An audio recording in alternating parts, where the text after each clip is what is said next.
Prezados irmãos e irmãs, que a paz do Cristo permaneça conosco, os amigos espirituais, os mentores desta casa, irmão Maurício, que nos ampare também nessa tarefa da tarde de hoje, onde nós começamos a semana do DIGE.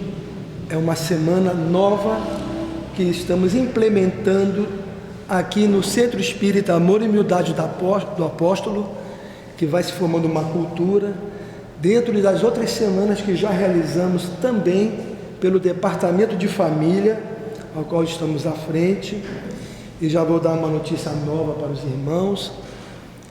Nós teremos agora esse ano como dirigente adjunto a nossa irmã Rosângela, do Ombro Amigo, grupo que está se agregando às nossas atividades no Departamento de Família.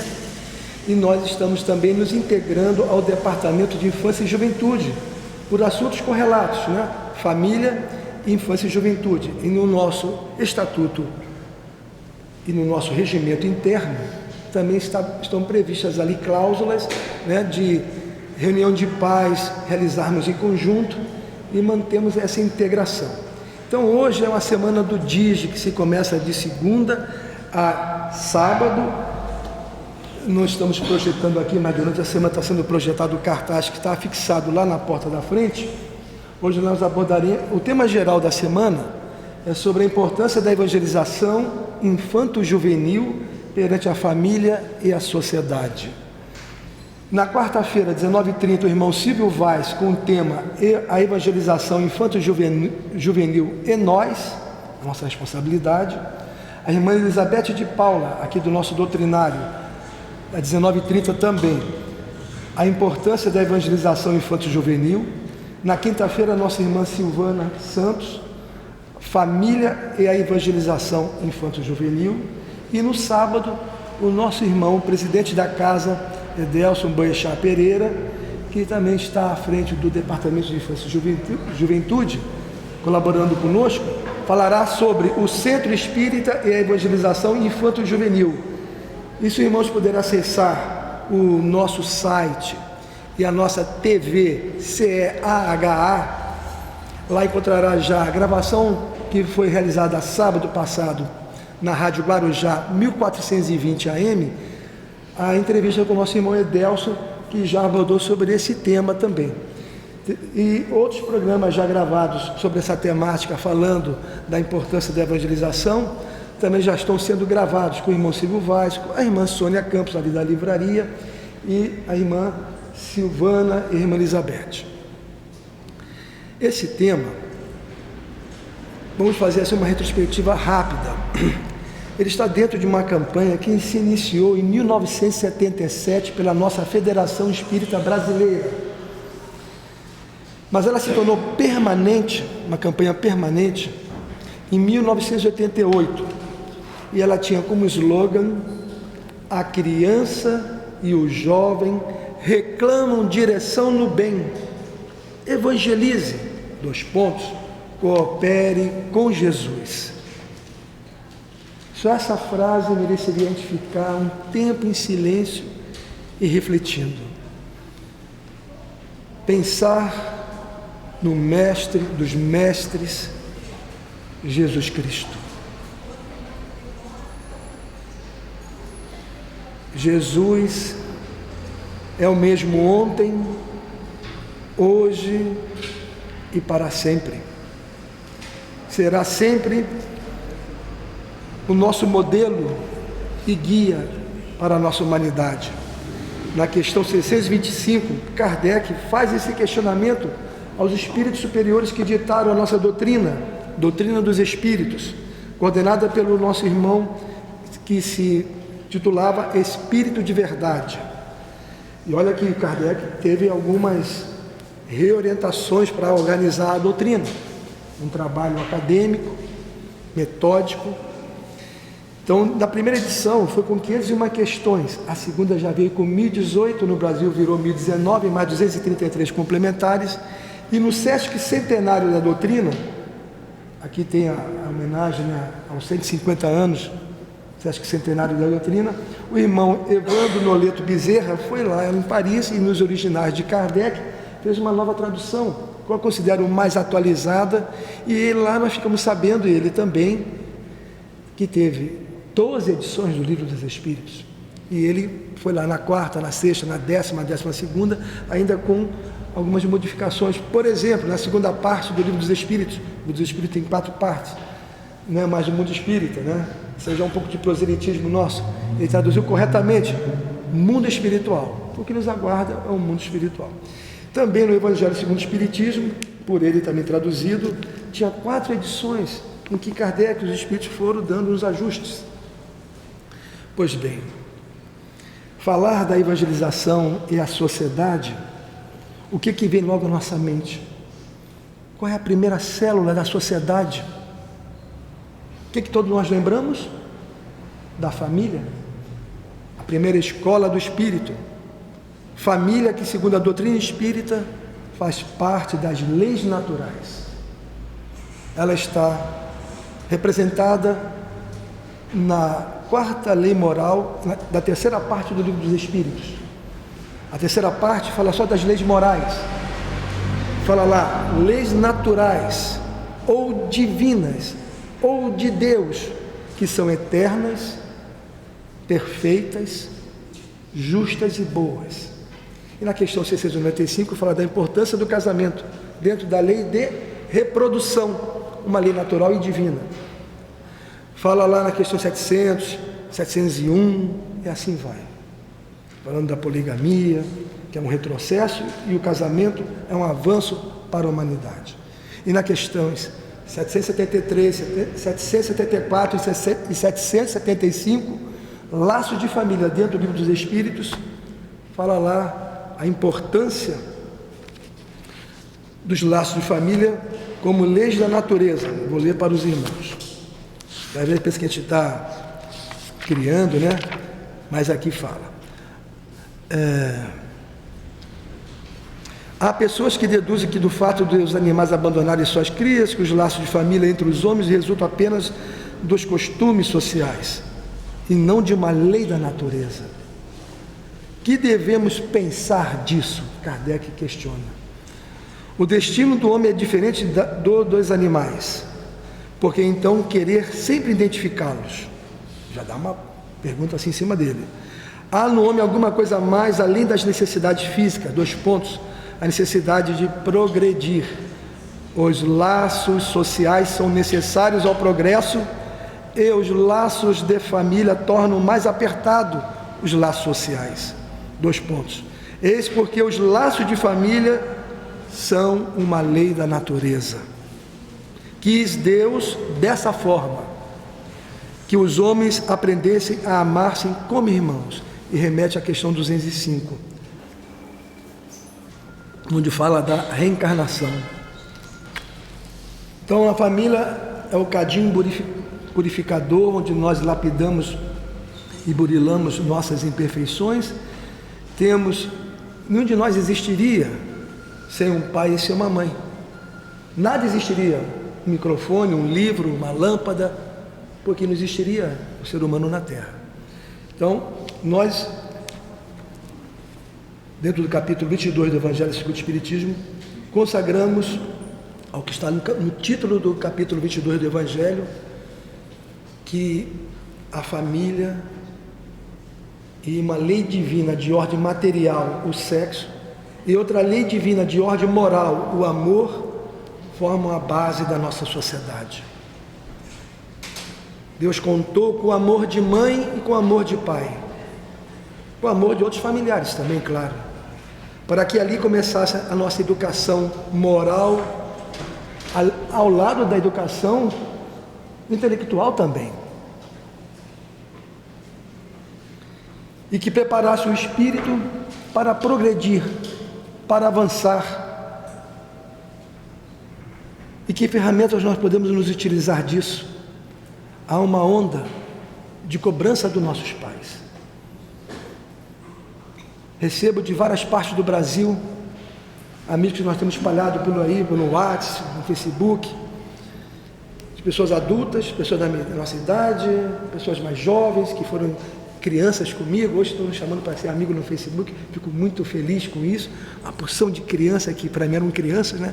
Aí pede amizade, eu falei, como é que você está adulta já? Aí me responde, Xamba, meus filhos já estão adultos?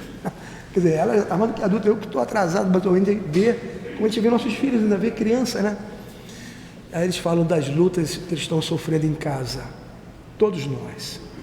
Por isso que as campanhas desse ano da família também serão focadas na honrar o pai e a mãe, que é um dos mandamentos, dos 10 mandamentos que está lá no primeiro capítulo do Evangelho segundo o Espiritismo também.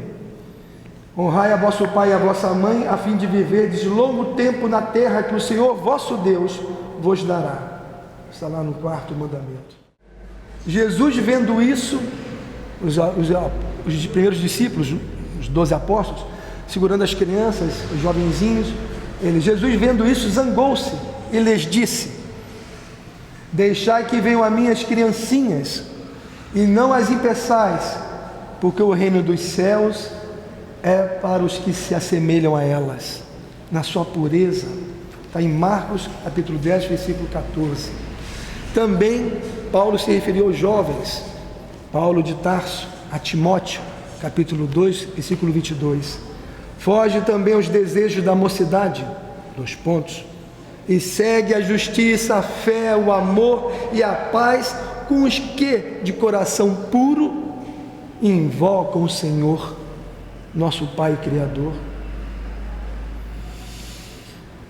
Que a família se una cada vez mais, que nós possamos fazer desse ponto de luz na terra uma fonte de bênçãos para a sociedade, para o nosso mundo inteiro, cada um no seu cantinho, sendo um instrumento das mãos de Deus, colaboradores com Ele, em conjunto, trabalhar em conjunto para melhorar nosso planeta, nossa sociedade.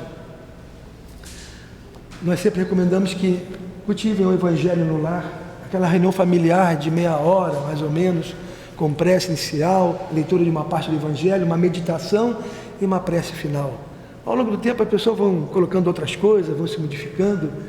Nós somos de berço espírita, tivemos nossas flutuações, mas as sementes estão lá. E de outras crianças que eu vi também, as sementes são válidas.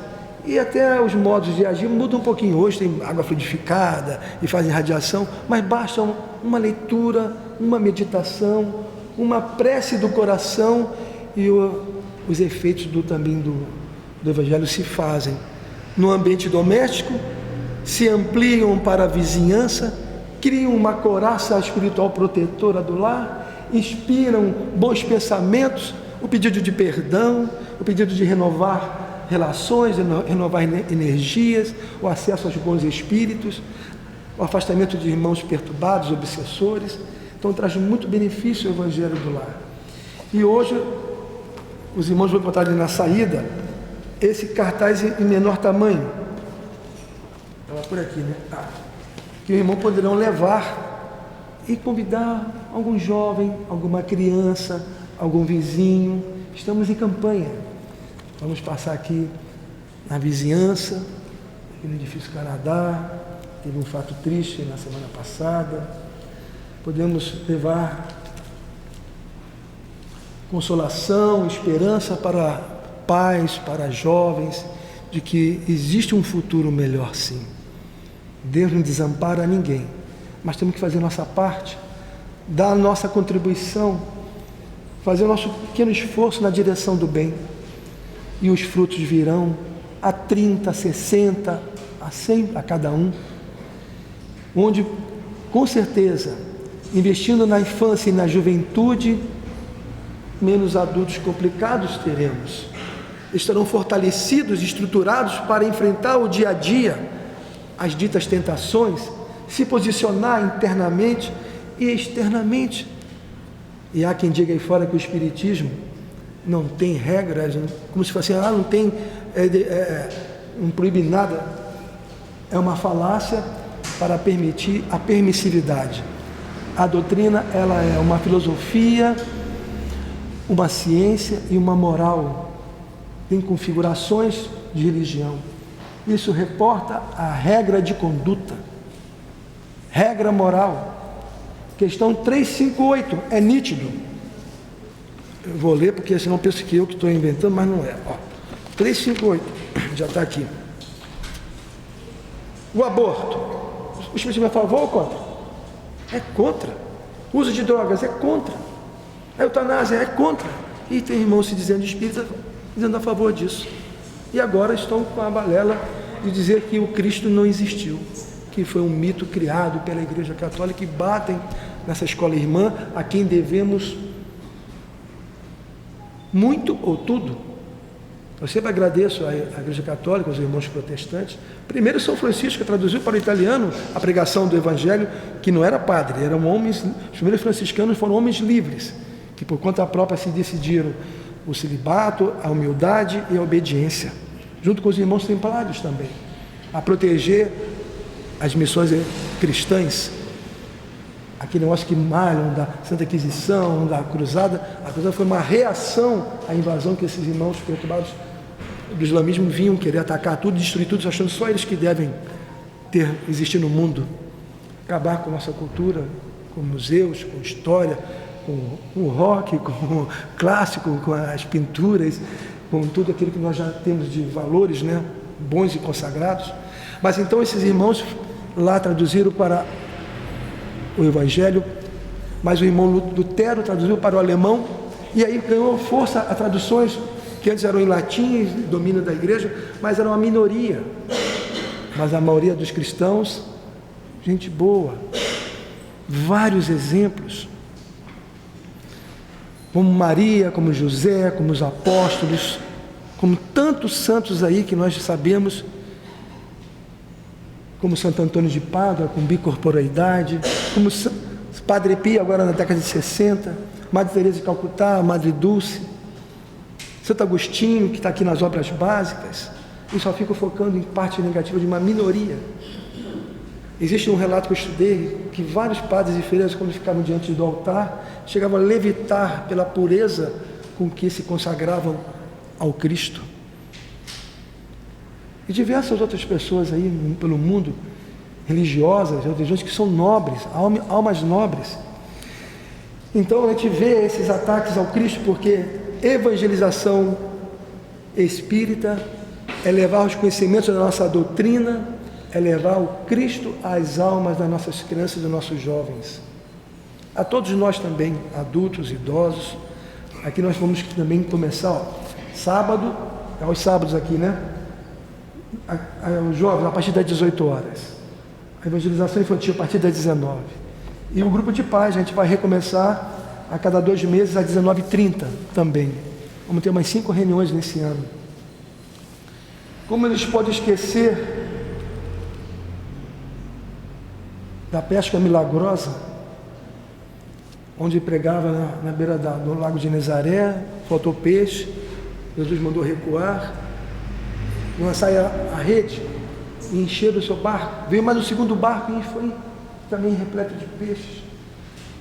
Da mulher hemorroíça, quando Jesus caminhava para ressuscitar a filha de Jairo, ela tocou nas vestes do mestre e aquele sangramento parou. Ele falou: uma virtude saiu de mim. Aí viu aquela senhora: mulher, a sua fé vos salvou. A vossa fé vos salvou.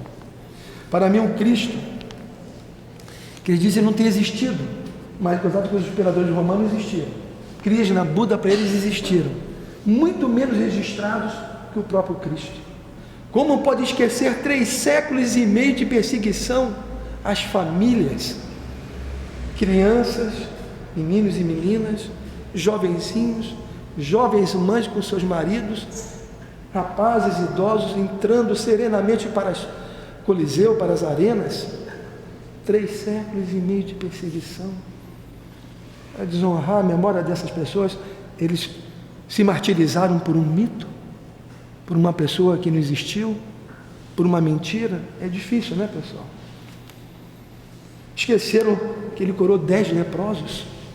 E a vida do Cristo foi registrada por pessoas diferentes que não se conheceram também em épocas diferentes. Esqueceram do filho possesso, que o pai desesperado levou até ele, e ele livrou daquela legião de espíritos obsessores. Da ressurreição da vida do Jairo eu já falei, mas da ressurreição de Lázaro, do filho da viúva de Naim, daquele Jesus no Monte Tabor e da Monte das Oliveiras, em que se transfigurou, onde apareceu Elias e Moisés materializados, e Pedro ainda chegou a perguntar, né? Quer que eu prepare mais 2 barracas para eles passarem a noite? Não precisa, Pedro, eles já vão partir. E desapareceram. Pedro já sabia, né? Algumas verdades, já tinha andado sobre a água, afundou, Jesus levantou ele de novo. Jesus conversava muito mais coisas com eles.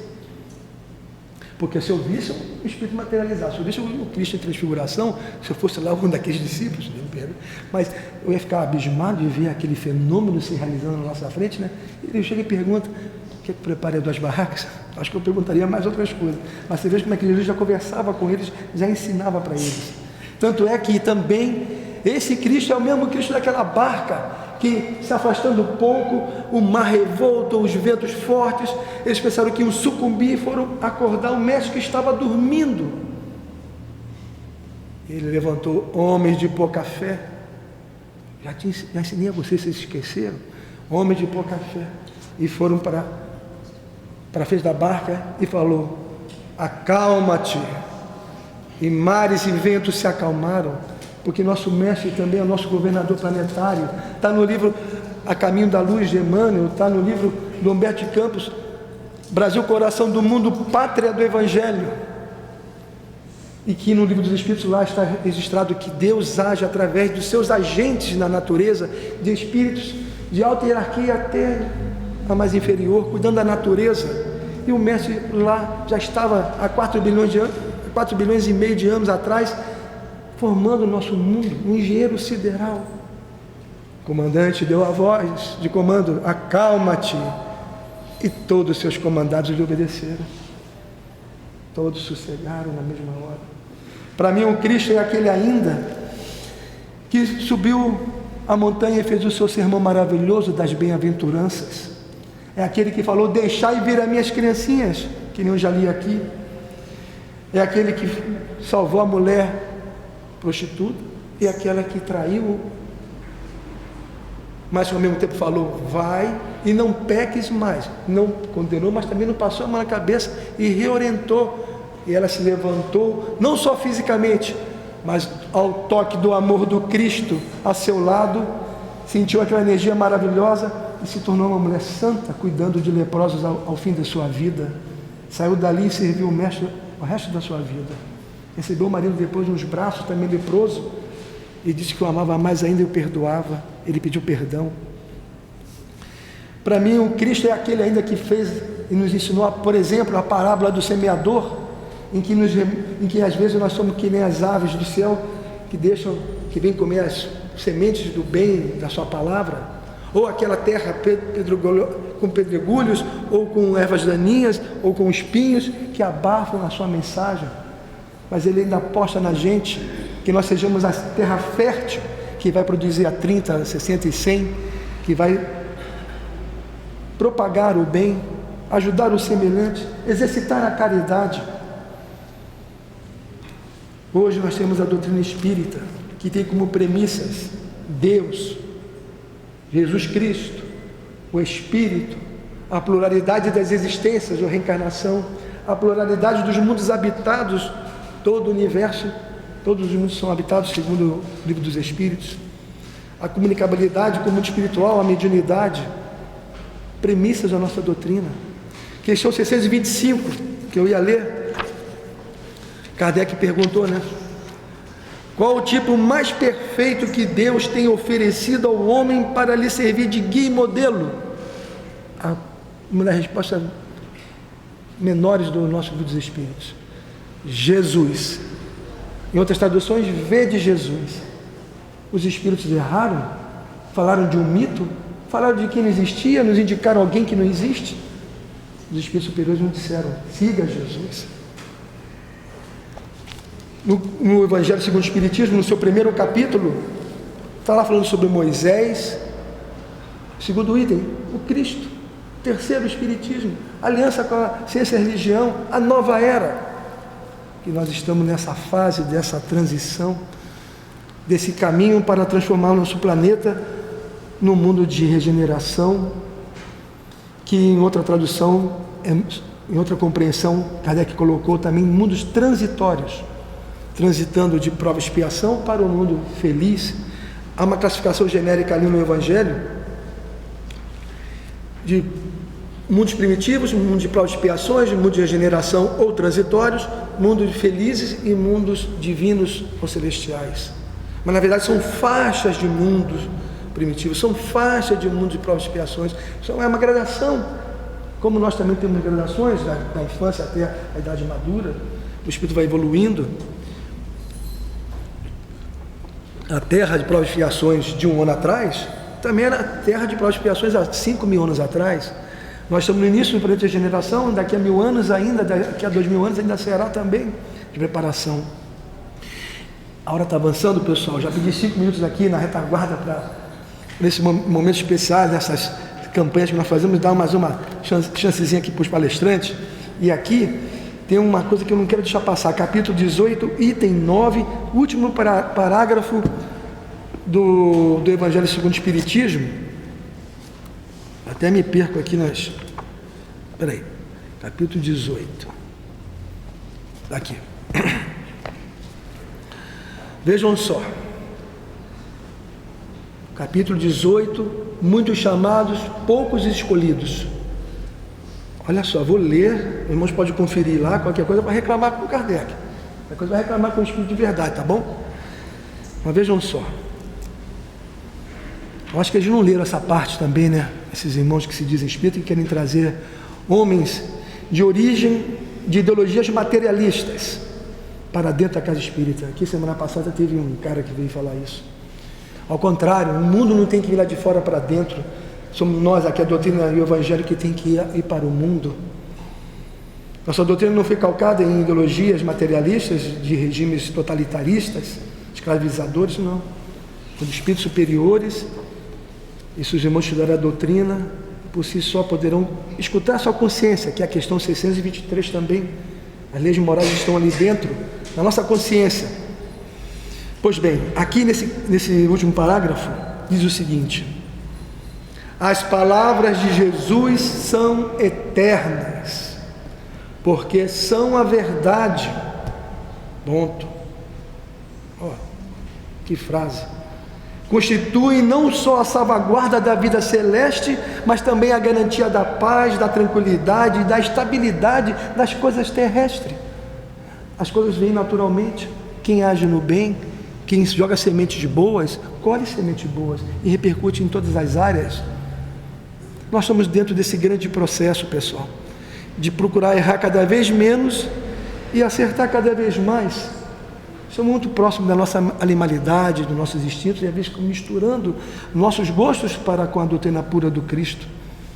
Nós temos que ser humildes, entender a mensagem do Cristo e ver como Ele pode nos transformar. É por isso que, continuando aqui a leitura, é por isso que todas as instituições humanas, políticas, sociais e religiosas, que se apoiam nessas palavras, na moral do Cristo, serão estáveis como a casa construída sobre a rocha. Os homens as conservarão, porque nelas encontrarão a sua felicidade. Mas as que forem uma violação daquelas palavras serão como a casa edificada na areia. O vento das revoluções e o rio do progresso verdadeiro as arrastarão.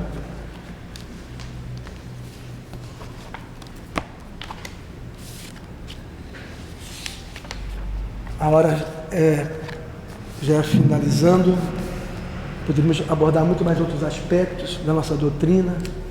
Gostaria de um dia voltar aqui e falar sobre nosso mentor Maurício, que na igreja, acho que eu vou dar uma escadinha rapidinho. Maurício, que na Igreja Católica ela é conhecido como São Maurício. Poucos sabem da história dele, né? Do nosso mentor aqui da casa, né? Aí na pesquisa da internet, em várias fontes, aqui também já foi feita uma pesquisa, ele que deu a sugestão do nome, Amor e Humildade do Apóstolo. A casa quase não teve inauguração, essa sede aqui, por causa que próximo da proximidade com a matriz, ameaçaram tacar pedra, não deixar inaugurar. Aí eu pedi socorro ao capitão do exército aqui, ligou, foi para o Rio de Janeiro, mandou a ordem, veio a banda tocar aqui do exército com os soldados aqui para proteger a inauguração da sede. Vocês sabiam disso? Está no livro da história do nosso centro isso. Mas o Maurício, conhecido como São Maurício, ele comandava um cinturão romano, protetor dessa casa. Ele coordenava uma legião de 6.600 homens, todos transformados em cristãos. Estavam situados no Alto Egito. Tinha o imperador Diocleciano, com vários governadores regionais. Tinha o Maximiliano Hercúleo, que não gostava dos cristãos. Diocleciano já estava admitindo alguns cristãos no seu governo. Ele chama a legião tebana para uma armadilha, na verdade, uma armadilha. Sabendo que eles eram vitoriosos, tinha aquela fama, todos os cristãos chamou para defender as Galhas, que hoje seria a França, seria ali a Suíça, a Bélgica. Eles, cumprindo com as ordens, foram vitoriosos, protegeram aquela área dos ataques dos irmãos germânicos lá do norte do mundo, né, a região fria. Eles sempre vinham aqui atacar. Aí, vamos agora comemorar a vitória para o Deus pagão de Roma. Eles, não, nosso Deus é outro, nós seguimos a Jesus Cristo. Se recuaram 5 quilômetros para a vila de Aganaum, onde hoje é chamado São Maurice Ancler, que é na Suíça francesa. A Suíça tem como línguas nacionais o alemão, o italiano e o francês. E hoje lá a cidade de São Maurice tem um mosteiro São Maurice, porque ali teve o mártir desses irmãos, que sendo invocados a jurar em nome do Cristo, eles não, fortes, com suas espadas, vitoriosos, não ameaçaram nenhuma afronta, nenhuma reação. E Maximiano mandou degolar 1 a cada 10. 660 homens caíram de uma vez. E aqueles que cumpriram a ordem, doloridos, porque eram amigos, tinham lutado juntos, pensavam que iam recuar, pensavam que iam tremer. Nenhum homem arredou o pé. Nenhum homem arredou o pé. Aí ele, indignado, mandou fazer a decapitação de mais 1 a cada 10. E também ninguém arredou o pé. E aí ele mandou decapitar a toda a legião. Os 5 subcomandantes, São Cândido, São Expedito, tem outros santos conhecidos da Igreja Católica e nosso também, esqueci o nome. E por último, São Maurício, que assistiu a tudo. Porque nesse final de 3º século, eles tinham visto aquelas famílias que eu falei indo para as arenas com coragem, com bravura, com amor ao Cristo. Eles, fortes lutadores, iam titubear diante de crianças, jovens e moças, permaneceram em pé. E eu creio que não foi por um mito nem por uma mentira.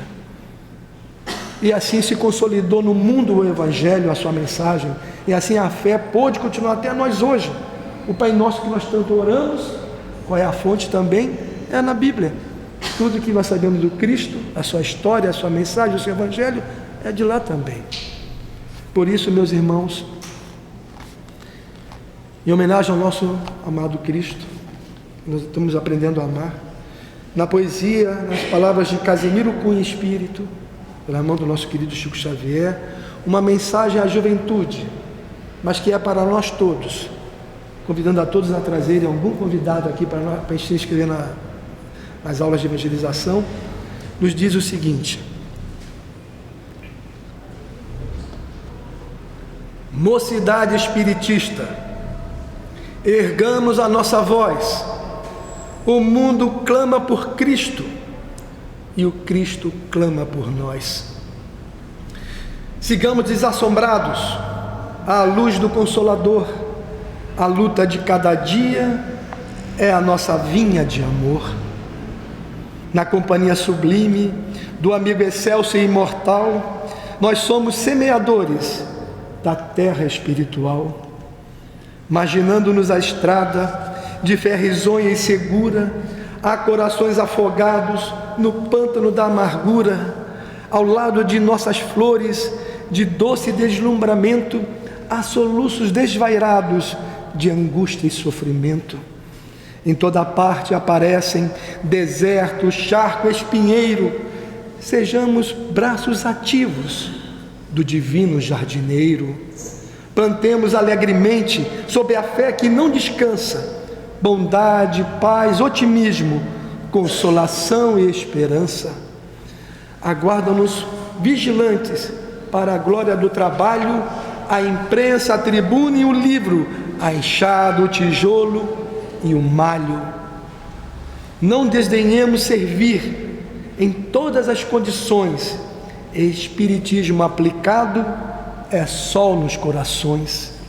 Estendamos sobre a terra a bênção que nos invade, multiplicando os domínios da santa fraternidade. Amor que salva e levanta é a ordem que nos governa. Na lide em favor de todos teremos a vida eterna. Mocidade espiritista, ergamos a nossa voz. O mundo clama por Cristo e o Cristo clama por nós. Que assim seja, Senhor.